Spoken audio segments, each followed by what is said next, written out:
All right. Top 10 favorite movies of 2020. This year was not a super inspiring one, but I figured I'd keep it nice and orderly and sequential since the last one I did was top 10 of 2019.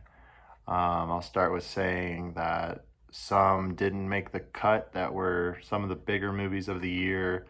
Tenet didn't make the cut. Um, Trial of Chicago 17 didn't make the cut, even though both of those movies I think are enjoyable and watchable.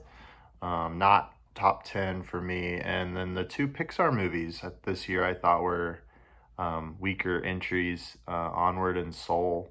Both fine, watchable movies, and I haven't felt the desire to want to revisit them. A couple of watchable, enjoyable, but kind of not moving the needle Netflix movies, Enola Holmes, and Eurovision, the Will Ferrell movie, which that one I have revisited. It's pretty funny and fun, but as a movie, it's like nothing. But as something to put on, you're watching commercials and your favorite commercial comes on. You'd rather be watching the show or the movie, but this is at least like your favorite commercial. It is how I kind of think of Eurovision. Anyway, there's some of the rest of 2020, but let's get into the top 10. So number 10 that I have for 2020 on my letterbox, which is letterbox.com, is retro. My username is Retro Motel, by the way. Um, Same as my Instagram. Number 10, I have The Rental, which is Dave Franco's directorial debut, the Airbnb horror movie. Super enjoyable couple drama. Jeremy Allen White getting one of his first kind of bigger acting roles there. Really thought it was fun, and it's a fun kind of group movie to watch with your friends. Um, what is his face? The guy from The Guest, the real handsome guy, British guy, is the other male lead. Awesome in this. What is his name? It's gonna kill me. Um, Dan Stevens, Allison Brie, of course. Um, she's in her husband's directorial debut. Fun one, fun horror to watch with friends. Number 9, I have Hamilton, which is just a filmed version of the stage play. I was singing the songs just like everybody else in like 2015, 16, 17. Always wanted to see the play. I love plays. The first high school I went to had the most amazing plays, Klein High School, outside of Houston, Texas. And the plays they put on were the best plays I've ever seen in my life. And still to this day, I haven't seen better plays than they put on at that high school. Loved plays ever since. This is one of the plays I've wanted to see for years and years. And when they filmed it and put it on the screen, I was very excited. And I sang along the whole thing. I had a great time. Hamilton the Musical, number 9. Number 8, I have If Anything Happens, I Love You. It's the one animated movie on the top 10, and it's a short, um, heavy, unique. Um, if you're interested in short films and films as art pieces, the animation style here is the reason to intra, and the story poignant, obviously, and heavy, but um, impressive short feature. Number 7, I have Host, which is another horror movie on my top 10 of 2020.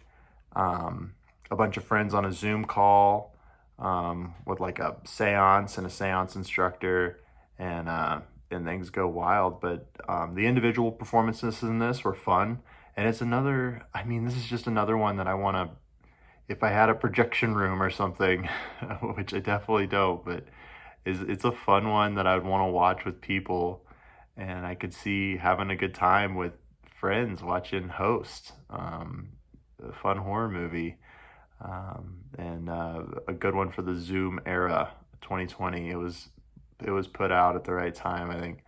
Number 6, I have Palm Springs, the rom com, maybe a little heavier on the calm, Groundhog Day movie. Andy Samberg. Millions of people have seen this movie. I don't have much to add to it.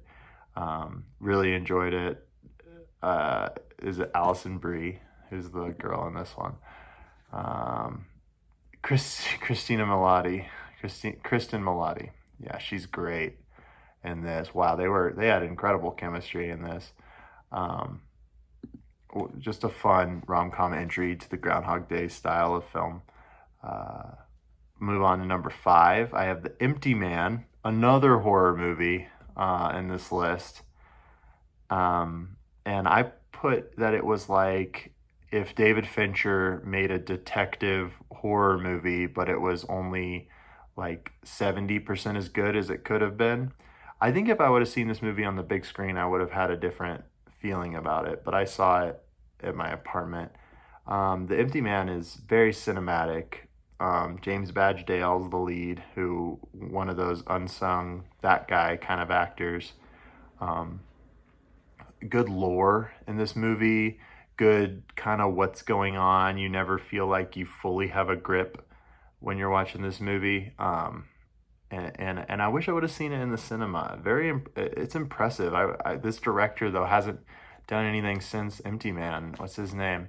But he really had a lot going for him here. David Pryor, who I think worked in some kind of, he worked with Fincher as like making a on-set documentary for Social Network or something like that. He had as like a special feature, but I'd like to see more from that guy. David Pryor made a good horror movie in The Empty Man. Eerie, unsettling.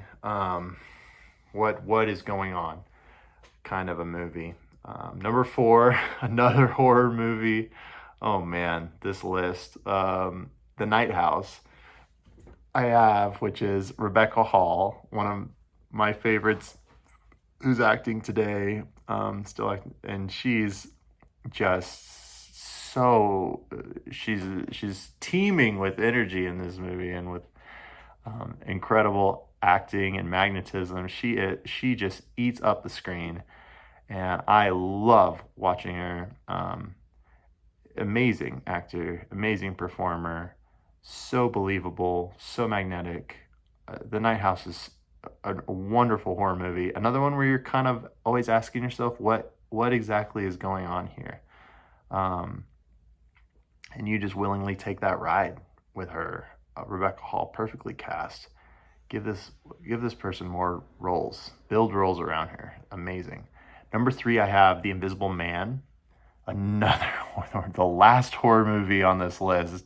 Is that 1, 2, 3, 4, 5 out of my top 10 are horror movies for 2020. I clearly really went through a horror phase here, and am still in it. The Invisible Man was such a fun horror movie where the effects that are happening is Leigh Whannell. Leigh Whannell's the director.